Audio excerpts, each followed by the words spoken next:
ఎందుకొచ్చావు? నచ్చిన వాడిని పెళ్లి చేసుకుంటానని చెప్పి వెళ్ళటానికి వచ్చాను. నీకు నచ్చిన వాడా?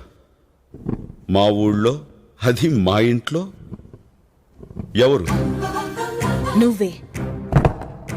ఏమిటి నాలో నీకు నచ్చింది? శత్రువు ఇంటికి సింహంలా రావడం నాకు నచ్చింది.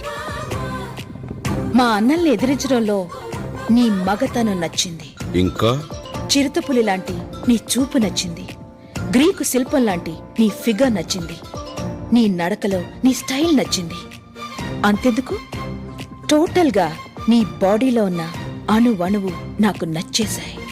నువ్వు నాకు నచ్చాలి కదా. నాకేం తక్కువ? నిన్ను తప్ప ఈ ప్రపంచంలో ఎవరిని పెళ్లి చేసుకోను. కండిషన్లు పెట్టకు, కన్యగానే మిగిలిపోతావు. వచ్చే శ్రావణ మాసంలోపు నీ చేత తాళి కట్టించుకోపోతే నా పేరు స్నేహలతారెడ్డి కాదు.